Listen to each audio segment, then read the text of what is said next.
ಸ್ನೇಹಿತರೆ ನಮಸ್ಕಾರ. ಪಿಎಂ ಕಿಸಾನ್ 22ನೇ ಕಂತಿನ ಹಣ ಜಮಾ ಆಗ್ತಾ ಇದ್ದು, ಈಗಾಗಲೇ ನಿನ್ನೆ ಕೂಡ ಜಮಾ ಆಗಿದೆ. ಹೌದು, ನಿನ್ನೆ ತಾನೇ ಪ್ರಾರಂಭವಾಗಿತ್ತು.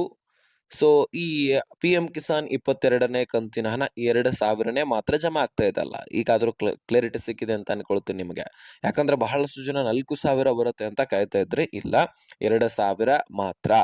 ಅದು ಬಿಹಾರ ರಾಜ್ಯದಲ್ಲಿ ಬರ್ತಾ ಇದೆ 4,000. ಅಲ್ಲಿ ಕೂಡ ಕೇಂದ್ರದಿಂದ 2,000ನೇ, ಆದ್ರೆ ಅಲ್ಲಿರ್ತಕ್ಕಂತಹ ರಾಜ್ಯ ಸರ್ಕಾರ 2,000 ಪ್ಲಸ್ ಮಾಡಿ ಕೊಡ್ತಾ ಇದೆ. ಓಕೆ, ಸೊ ನಿನ್ನೆ ಸಾಕಷ್ಟು ಜಿಲ್ಲೆಗಳಿಗೆ ಜಮಾ ಆಗಿದೆ. ನಮ್ಮ ರಾಜ್ಯದಲ್ಲಿ ಅಷ್ಟೇ ಹೇಳ್ತೀನಿ ನಾನು, ಗದಗ ಸೇರಿದಂತೆ ಕಲಬುರಗಿ, ಕೊಪ್ಪಳ, ಹಾಸನ, ಯಾದಗಿರಿ, ಉತ್ತರ ಕನ್ನಡ, ದಕ್ಷಿಣ ಕನ್ನಡ, ದಾವಣಗೆರೆ, ಅದೇ ರೀತಿಯಾಗಿ ಉಡುಪಿ, ಮಂಗಳೂರು, ಚಿಕ್ಕಮಗಳೂರು, ಹೀಗೆ ಹಲವಾರು ಜಿಲ್ಲೆಗಳಲ್ಲಿರ್ತಕ್ಕಂತಹ ರೈತರ ಖಾತೆಗಳಿಗೆ ದುಡ್ಡು ಜಮಾ ಆಗಿದೆ.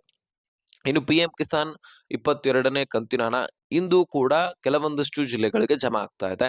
ಸ್ನೇಹಿತರೆ, ಇದು ಕೇವಲ ಒಂದು ದಿನದಲ್ಲಿ ಜಮಾ ಆಗಿ ಕ್ಲಿಯರ್ ಆಗೋದಿಲ್ಲ. ಯಾಕಂದ್ರೆ 9,30,00,000ಕ್ಕಿಂತ ಹೆಚ್ಚಿನ ರೈತರಿದ್ದಾರೆ ಇಡೀ ದೇಶದಾದಂತಹ. ನಮ್ಮ ರಾಜ್ಯದಲ್ಲಿ 50,80,000 ರೈತರಿದ್ದೀರಿ. ನಮ್ಮ ರಾಜ್ಯದಲ್ಲಿ ಪಿಎಂ ಕಿಸಾನ್ ಫಲಾನುಭವಿಗಳಾಗಿ 50,80,000 ರೈತರಿದ್ದೀರಿ. ಸೊ ಅವರ ಖಾತೆಗಳಿಗೆ ಕೇವಲ ಒಂದು ದಿನದಲ್ಲಿ ಜಮಾ ಆಗಿ ಕ್ಲಿಯರ್ ಆಗೋದಿಲ್ಲ. ಇಡೀ ದೇಶದಂತಹ ಎಲ್ಲ ರೈತರಿಗೆ ಜಮಾ ಆಗ್ಲಿಕ್ಕೆ ಕೇವಲ 2 ರಿಂದ 3 ದಿನಗಳಲ್ಲಿ ಕ್ಲಿಯರ್ ಆಗುತ್ತೆ. ಸೊ ಗೃಹಲಕ್ಷ್ಮಿ ತರ 4, 15 ದಿನ, 10 ದಿನ ಅಂತ ಕೇಳೋದಿಲ್ಲ ಕೇಂದ್ರ ಸರ್ಕಾರ. ಕೇವಲ 2 ರಿಂದ 3 ದಿನ ಮಾತ್ರ ಸಾಕು. ಅಷ್ಟರೊಳಗೆ ನಿಮ್ಮ ಖಾತೆಗಳಿಗೆ ಜಮಾ ಆಗುತ್ತೆ. ಹಾಗಾಗಿ ಇಂದು ಕೂಡ ಜಮಾ ಆಗ್ತಾ ಇದೆ. ಸೊ ನಿಮ್ಮ ಖಾತೆಗಳಿಗೆ ಬಂದಿಲ್ಲ ಅಂದ್ರೆ ಈ ಕೆಲಸ ನೀವು ಮಾಡೋದು ಕಡ್ಡಾಯವಾಗಿದೆ. ಇದು ಕೇಂದ್ರದ ಅಪ್ಡೇಟ್ ಆಗಿತ್ತು. ಇದು ರಾಜ್ಯ ಸರ್ಕಾರವು ಕೂಡ ತಿಳಿಸಿತ್ತು. ಯಾಕಂದ್ರೆ ರಾಜ್ಯ ಸರ್ಕಾರವು ಕೂಡ ಈಗಾಗಲೇ ಬೆಳೆ ಹಾನಿ ಪರಿಹಾರದ ಕುರಿತಾಗಿ ಬಜೆಟ್ ಮಂಡನೆಯಲ್ಲಿ 6,200 ಕೋಟಿಯಷ್ಟು ದುಡ್ಡನ್ನ ಮೀಸಲಿಟ್ಟಿತ್ತು, ಕೇವಲ ಈ ಬೆಳೆ ಹಾನಿ ಪರಿಹಾರ ವಿಮೆಗೋಸ್ಕರ. ಸೊ ಈಗಾಗಲೇ ಆಲ್ರೆಡಿ ಜಮಾ ಆಗ್ಲಿಕ್ಕೆ ಪ್ರಾರಂಭವಾಗಿದೆ. ಸೊ ಹೀಗಾಗಿ ನೀವು ಕೂಡ ಈ ಕೆಲಸ ಮಾಡೋದು ಕಡ್ಡಾಯ. ದುಡ್ಡು ಜಮಾ ಆಗ್ತಾ ಇಲ್ಲ ಅಂದ್ರೆ ಈ ಕೆಲಸ ಮಾಡಿ. ನಿಮಗೆ ಬರೀ ಪಿಎಂ ಕಿಸಾನ್ ಅಷ್ಟೇ ಅಲ್ಲ, ಬರ ಪರಿಹಾರ, ಬೆಳೆ ಹಾನಿ ಪರಿಹಾರ, ಫಸಲ್ ಬಿಮಾ ಯೋಜನೆ, ಪಿಎಂ ಕಿಸಾನ್ ಯೋಜನೆ ತರ ಉಳಿದಂತಹ ಎಲ್ಲಾ ಯೋಜನೆಗಳು ಕೂಡ ನೀವು ಪಡ್ಕೊಳ್ಳಿಕ್ ಸಾಧ್ಯ. ಜೊತೆಗೆ ನಿಮ್ಮ ಆಸ್ತಿ ಪಾಸ್ತಿಗಳನ್ನು ಕೂಡ ನೀವೇ ಖುದ್ದಾಗಿ ಪ್ರೊಟೆಕ್ಟ್ ನಲ್ಲಿ ಇಟ್ಕೊಳ್ಬಹುದು. ಇನ್ಯಾವನೋ ಬಂದು ಅದನ್ನ ಲಪ್ಟಾಯಿಸ್ಕೊಂಡು ಹೋಗ್ಲಿಕ್ಕೆ ಆಗೋದಿಲ್ಲ. ಸೊ ಅದಕ್ಕೋಸ್ಕರ ಕೇಂದ್ರ ಸರ್ಕಾರ ಹೇಳ್ತಾ ಇದೆ. ಖುದ್ದಾಗಿ ರಾಜ್ಯ ಸರ್ಕಾರದ ಕೃಷಿ ಸಚಿವರಾದಂತಹ ಕೃಷ್ಣ ಬೈರೇಗೌಡರು ಕೂಡ ಹೇಳ್ತಾರೆ, ಪಹಣಿಗೆ ಆಧಾರ್ ಕಾರ್ಡ್ ಲಿಂಕ್ ಮಾಡಿಸ್ಕೊಳ್ಳಿ. ನನ್ನ ಪಹಣಿಗೆ ನನ್ನ ಆಧಾರ್ ಕಾರ್ಡ್ ಅನ್ನ ಲಿಂಕ್ ಮಾಡಿಸ್ಕೊಂಡಿದೀನಿ, ಹೀಗಾಗಿ ನನ್ನ ಆಸ್ತಿ ಪಾಸ್ತಿಗಳಿಗೆ ನಾನೇ ಹಕ್ತಾರ.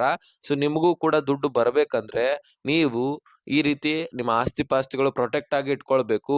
ಯಾರೋ ನಿಮ್ಮ ಆಸ್ತಿ ಪಾಸ್ತಿಗಳನ್ನ ಲಪ್ಟಾಯಿಸ್ಕೊಂಡು ಹೋಗೋದು, ಕೋರ್ಟ್ ಕಚೇರಿ ಅಂತ ನೀವು ಅಲ್ದಾಡೋದು, ನಿಮ್ಮ ಆಸ್ತಿ ಪಾಸ್ತಿಗಳಿಗೆ ನೀವೇ ದುಡ್ಡನ್ನ ಸುರಿಸೋದು ಬೇಡ.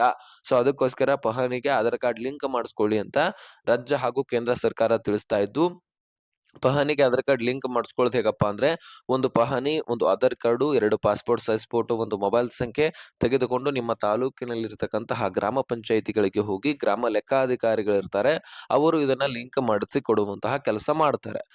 ಸೊ ಇದನ್ನ ಪ್ರತಿಯೊಬ್ಬರು ಕೂಡ ಮಾಡಿ. ಯಾಕಂದ್ರೆ ಪಹಣಿಗೆ ಆಧಾರ್ ಕಾರ್ಡ್ ಲಿಂಕ್ ಆಗೋದು ಅತಿ ಅವಶ್ಯಕ ಆಗಿದೆ. ಅದು ಲಿಂಕ್ ಆದ್ರೆ ಮಾತ್ರ ನಿಮ್ಮ ಖಾತೆಗಳಿಗೆ ದುಡ್ಡುಗಳು ಜಮಾ ಆಗ್ಲಿಕ್ಕೆ ಸಾಧ್ಯ. ನಿಮ್ಮ ಆಸ್ತಿ ಪಾಸ್ತಿಗಳನ್ನ ನೀವೇ ಹಿಡಿತದಲ್ಲಿ ಇಟ್ಕೊಳ್ಳಿಕ್ ಸಾಧ್ಯ.